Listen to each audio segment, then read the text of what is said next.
على رسوله الكريم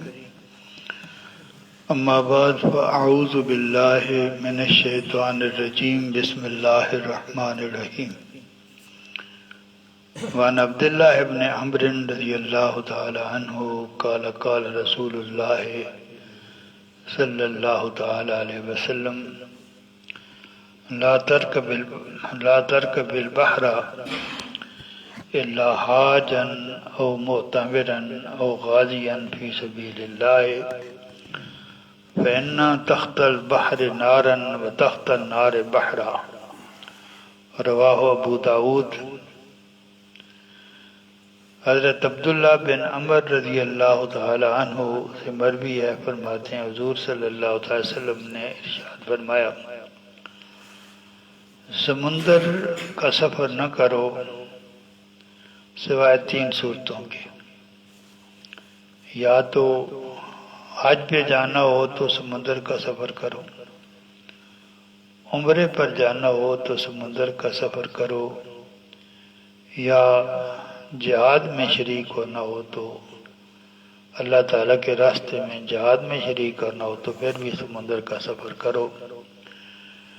کیونکہ سمندر کے نیچے مصیبتیں ہی مصیبتیں ہیں۔ الفاظ ہیں سمندر کے نیچے آگ ہے، آگ کے نیچے پھر سمندر ہے۔ اس کا مفہوم علماء نے یہی بیان کیا ہے کہ سمندر کے اندر بے شمار ایسی تکلیفیں ہیں جو انسان کے لیے تباہی کا باعث بن سکتی ہیں۔ ایک مچھلی جو ہے وہ ٹنوں کے حساب سے وہاں ہوتی ہے، ایک مچھلی کے ساتھ جہاز ٹکرا جائے تو جہاز کا بیڑا غرق ہو جاتا ہے۔ تو اس لیے حضور صلی اللہ علیہ وسلم نے فرمایا کہ کچھ کام تو وہ ہیں جن کے لیے تمہیں ہر خطرہ مول لینا پڑتا ہے، کیونکہ اس میں تمہارا کچھ ضائع نہیں ہوتا۔ حج کے لیے آدمی جاتا ہوا اگر جو ہے وہ اس کی جان چلی جائے تو وہ تو شہید ہو جاتے ہیں۔ عمرے کے لیے بھی میدان جہاد میں اگر جاتے ہیں تو ہر قسم کے جو ہے وہ خطرات آپ کو برداشت کرنے پڑتے ہیں، لیکن اگر اس قسم کی کوئی سچویشن نہ ہو تو سمندر کے سفر سے بچنا جو ہے وہ زیادہ بہتر ہے۔ اس حدیث پاک کو امام ابو داود نے روایت فرمایا۔ وعن ام حرام رضی اللہ تعالی عنہ عن النبی صلی اللہ تعالی وسلم قال المائد فی البحر الذي يصيبه الكاء له اجر شہید والغریق له اجر شہیدین۔ حضرت ام حرام رضی اللہ تعالی عنہ سے مروی ہے، فرماتے ہیں حضور صلی اللہ تعالی وسلم نے ارشاد فرمایا سمندر کے اندر سفر کرتے ہوئے جس کا سفر سر چکرا جائے، وہ پہلے بتایا نا کہ ان صورتوں میں تم سمندر کا سفر کرو، تو ظاہر ہے اسی سفر کی بات ہے جس کی آپ نے اجازت فرمائی۔ سمندر کے سفر میں اگر کسی انسان کا سخت سر چکرائے جس کی وجہ سے اس کو قے آئے تو اس کی اس تکلیف کی وجہ سے اللہ تعالیٰ اس کو ایک شہید کا ثواب عطا فرماتا ہے، ایک شہید کا ثواب عطا فرماتا ہے۔ اور جو آدمی سمندر میں غرق ہو جائے، کوئی ایسی سچویشن ہو جائے کہ اس کی موت واقع ہو جائے، اس کو اللہ تعالیٰ 2 شہیدوں کا ثواب عطا فرماتا ہے۔ تھوڑی تکلیف پر 1 شہید کا ثواب، زیادہ تکلیف پر 2 شہیدوں کا ثواب۔ وعن ابی مالک الاشعری رضی اللہ تعالی عنہ قال سمعت رسول اللہ صلی اللہ تعالی وسلم یقول من فصل فی سبیل اللہ فمات او قتل او باکسہ فرسہ او بعیرہ او لدغته حامة او مات علی فراشہ بأی حتف شاء اللہ فإنہ شہید وإن له الجنہ۔ رواہ ابو داود۔ حضرت ابو مالک الاشعری رضی اللہ تعالیٰ عنہ سے مروی ہے، فرماتے ہیں میں نے حضور صلی اللہ علیہ وسلم کو یہ فرماتے سنا جو اللہ تعالیٰ کے راستے میں جہاد کے لیے نکلا پھر اس کی موت واقع ہو گئی یا وہ اس کو قتل کر دیا گیا یا وہ گھوڑے سے گرا یا اونٹ سے گرا تو اس سے اس کی موت واقع ہوگی، یا کسی زہریلے جانور نے اس کو ڈس لیا اس سے اس کی موت واقع ہوگی، یا کسی بھی حالت میں اس کی موت بقا ہو، جب وہ اپنے بستر پر سوئے ہوئے اس کی موت واقع ہوئی۔ وہ آدمی جو گھر سے جہاد کے لیے چلا تھا اس کی جس حیثیت میں بھی موت واقع ہو تو اللہ تبارک و تعالیٰ اس کو شہید قرار دیتا ہے، شہید بھی قرار دیتا ہے، اور یہ بھی اعلان فرماتا ہے کہ اس کا ٹھکانہ جو ہے وہ جنت ہے۔ اس حدیث پاک کو امام ابو داؤد نے روایت فرمایا۔ وعن عبداللہ ابن عمرو رضی اللہ تعالی عنہ ان رسول اللہ صلی اللہ تعالی علیہ وسلم کفلۃ کغزوۃ، رواہ ابو داؤد۔ حضرت عبداللہ بن عمر رضی اللہ تعالی عنہ سے مروی ہے، فرماتے ہیں حضور صلی اللہ تعالی وسلم نے ارشاد فرمایا، پہلے بے شمار احادیث ہم نے پڑھی ہیں، جب آدمی جہاد پر جاتا ہے تو اس کو کتنا ثواب ملتا ہے۔ اس حدیث پر پاک میں فرمایا کہ جہاد پر جاتے ہوئے جتنا اللہ تعالیٰ ثواب عطا فرماتا ہے، جہاد سے واپس آتے ہوئے بھی اتنی ثواب عطا فرماتا ہے۔ اس کا جہاد کے لیے جانا اور جہاد سے واپس آنا دونوں اللہ تعالیٰ کی بارگاہ میں ایسے سفر ہیں جن پر اللہ تعالیٰ ثواب عطا فرماتا ہے۔ وعنہ رضی اللہ تعالیٰ عنہ قال قال رسول اللہ صلی اللہ تعالی وسلم للغازی اجرہ وللجائل اجرہ واجر الغازی، رواہ ابو داؤد۔ حضرت عبداللہ بن عمر بن عاص رضی اللہ تعالیٰ عنہ سے مروی ہے، فرماتے ہیں حضور صلی اللہ تعالی وسلم نے ارشاد فرمایا، جو آدمی خود جہاد میں شریک ہوتا ہے اس کو تو اس کا اجر ملتا ہے۔ کوئی آدمی کسی خود کئی لوگ جو ہے وہ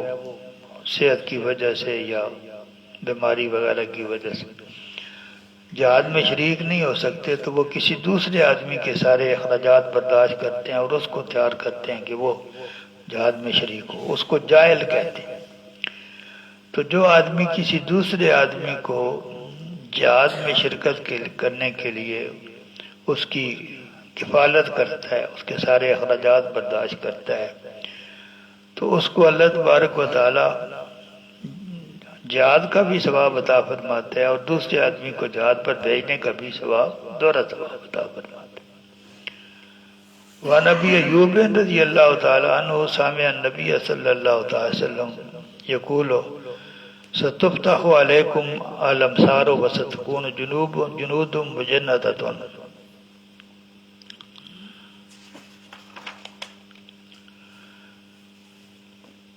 یقطع علیکم فیہا بؤوس فیکرہ الرجل الباس فیتخلص من قومہ ثم یتصفح القبائل یارد نفسہ علیہم من اکفیہ باس قضا علا وذالک الاجیر الی آخر قطرۃ من دمی، رواہ ابو داؤد۔ حضرت ابو ایوب رضی اللہ تعالی عنہ سے مروی ہے، فرماتے ہیں انہوں نے حضور صلی اللہ تعالی وسلم کو یہ فرماتے سنا، تمہارے لیے ملک کے ملک فتح ہوں گے۔ اب تو بے شمار ممالک ہیں جہاں جو مسلمانوں کے ملک ہیں، تم پر بہت سارے ممالک فتح ہوں گے اور مختلف مقامات پر تمہارے کئی لشکر جمع ہوں گے۔ جس طرح ایک بڑا ملک ہو تو اس کی کئی چوڑیاں ہوتی ہیں، ہر جگہ علیحدہ جو ہے وہ ان کا لشکر موجود ہوتا ہے، تو تمہارے مختلف لشکر ہوں گے اور ہر جگہ سے کچھ لشکر جو ہے بنا کر ان کو جہاد کے لیے بھیجا جائے گا۔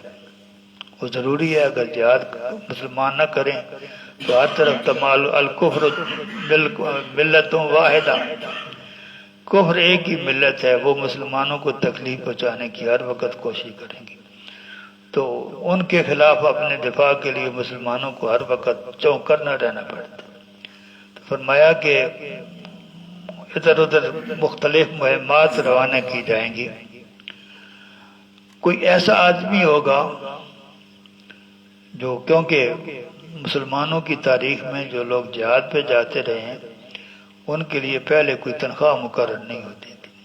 معاوضہ مقرر نہیں ہوتا تھا۔ جب میدان جنگ میں اللہ تعالیٰ ان کو فتح عطا فرماتا تو مال غنیمت سے ان کو ایسا ملتا تھا، اس کا ایک اصول اسپیشل جو ہے وہ دین نے مقرر کر دیا ہے، کسی آپ ایک 10واں بھی نہیں لے سکتے۔ میدان جہاد میں آپ کو جو کوئی اگر چیز ملے، جتنا جو کچھ ملے وہ آپ نے کمانڈر کے پاس جمع کرانا ہوتا ہے، اور کمانڈر پھر دیے ہوئے ضابطے کے مطابق جو ہے وہ سب مسلمانوں میں تقسیم کرتے ہیں۔ اور اس میں سے اگر کوئی ایک آدمی ایک تسمہ بھی لے لے تو حضور صلی اللہ علیہ وسلم نے فرمایا وہ تسمہ اس کو لے کر دوزخ میں چلا جائے۔ تو یہ نظام ہے اپنا، کوئی پہلے جو ہے وہ اس کے لیے تنخواہ وغیرہ مقرر نہیں کی جاتی۔ فرمایا ایک آدمی وہ مفت جو ہے وہ جہاد میں شریک ہونا پسند نہیں کرے گا، یہاں تک کہ اپنا قبیلہ چھوڑ کے چلا جائے گا، جہاد سے بچنے کے لیے قبیلہ چھوڑ کر چلا جائے گا، اور پھر مختلف قبائل جہاں اور مطلب ہے وہاں جائے گا، اور ان پر اپنے آپ کو پیش کرے گا کہ میری اتنی اجرت دے کر کون مجھے بھیجتا ہے، میں اتنی اجرت وصول کرتا ہوں، یہ اجرت مجھے دے دو اور میں تمہاری طرف سے جو ہے وہ جہاد میں شریک ہوتا ہوں۔ تو حضور صلی اللہ علیہ وسلم نے فرمایا جو اس طریقے سے جہاد میں شریک ہوتا ہے وہ جو کچھ بھی کر لے وہ مزدور تو ہے، مجاہد نہیں ہو سکتا، وہ اجیر ہے، وہ مجاہد نہیں ہے، کیونکہ اس نے اجرت پہلے مقرر کر لی ہے۔ اللہ تبارک و تعالیٰ جو آدمی جو ہے وہ جہاد کے راستے میں جاتا ہے اللہ تعالیٰ نے اس کو عطا فرمانے کے بے شمار طریقے مقرر کر رکھے ہیں، وہ کبھی محروم تو نہیں رہتا، لیکن جو پہلے مقرر کرتا ہے، فرمایا حضور صلی اللہ علیہ وسلم نے یہ مجاہد نہیں ہے، یہ مزدور ہے، یہ اجیر ہے جو اجرت پہ کام کرتا ہے۔ وآخر دعوانا ان الحمد للہ رب العالمین۔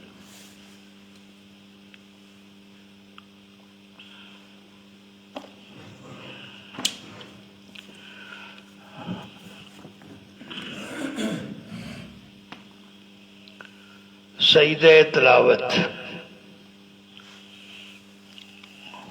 قرآن حکیم میں 15 مقامات ایسے ہیں، 15 مقامات جہاں آپ کو لفظ السجدہ لکھا ہوا ملتا ہے۔ السجدہ، وہ آیات جو ہیں ان کو آیات سجدہ کہتے ہیں۔ وہ آیات جب پڑھی جائیں تو ان میں سے 14 مقامات وہ ہیں، 14 مقامات وہ ہیں جن پہ اناف سجدہ کرتے ہیں۔ ایک 15 سورہ حج میں 2 جگہ لکھا ہوا ہے، وہ تو اس کے ساتھ لکھا ہوتا ہے کہ یہاں امام شافعی کے نزدیک صدقہ سجدہ والے، باقی لوگ تو جگہ وہ 15 لکھی ہوئی ہیں، لیکن ان میں سے 14 جو مقامات ہیں وہاں وہ اگر آیات پڑھی جائیں تو جو آدمی پڑھتا ہے اس پر بھی سجدہ تلاوت واجب ہے، اور جو آدمی سنتا ہے اس پر بھی سجدہ تلاوت واجب ہے۔ اس کا نیت آپ کریں گے، نیت کی میں نے سجدہ تلاوت کی، منہ میرا خانہ کعبہ شریف کی طرف، اللہ اکبر۔ آپ نے جو ہے وہ نیت کر کے اللہ اکبر کہہ کے سجدے میں جانا ہے، کانوں کو ہاتھ وغیرہ کچھ نہیں لگانا۔ آپ نے نیت کر کے اللہ اکبر کہہ کے سجدے میں جانا ہے، 3 دفعہ سبحان ربی اللہ کہنا ہے، پھر اللہ اکبر کرنا، اللہ اکبر، سبحان ربی اللہ، سبحان ربی اللہ، سبحان ربی اللہ، اللہ اکبر۔ یہ ہے سجدہ تلاوت۔ اگر آپ کھڑے ہو کر نیت کریں اور پھر سجدہ کریں تو اس کا ثواب زیادہ ہے، بیٹھ کر بھی کر سکتے ہیں، لیکن اگر کھڑے ہو کر آپ وہ سجدہ کریں تو اس کا بھی آپ ثواب جو ہے وہ زیادہ ملتا ہے۔ تو اس تلاوت کرنے والے پر بھی سجدہ واجب ہے، تلاوت سننے والے پر بھی سجدہ واجب ہے۔ واجب التراخی، تراخی کا مطلب یہ ہوتا ہے کہ جب آپ پر کوئی چیز عبادت واجب ہوتی ہے تو فوری طور پر اس کا ادا کرنا ضروری نہیں ہے، آپ اس کو مؤخر کر سکتے ہیں۔ تو سب سے بہتر تو یہ ہے کہ آپ اس کو اسی وقت جب آپ تلاوت کریں تو اسی وقت سجدہ کر لیں، لیکن اگر آپ اس میں تاخیر کریں گے تو یہ مکروہ تنزیہی ہے، ادا ہو جائے گا، حرام بھی نہیں ہے اس کو مؤخر کرنا، اور مکروہ تحریمی بھی نہیں ہے، مکروہ تنزیہی ہے۔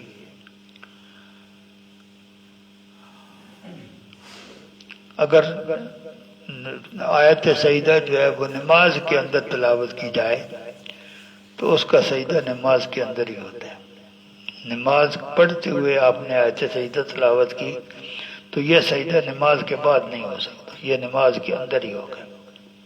اگر کوئی ایسی صورت بن جائے کہ آپ نے نماز کے اندر آیت سجدہ تلاوت کی اور اس کو ادا نہیں کر سکے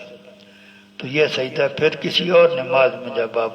پڑھیں گے تو اس نماز کے اندر یہ سجدہ کر سکتے ہیں، اگر بعد میں یہ نہیں کر سکتے۔ اور اگر کوئی آدمی جو ہے وہ قرآن کی آیت جو ہے اس کا ترجمہ بھی پڑھے کسی بھی زبان میں، فارسی میں ہو، اردو میں ہو، انگلش میں ہو، اس پر بھی سجدہ تلاوت جو ہے وہ واجب ہو۔ وآخر دعوانا الحمدللہ رب العالمین۔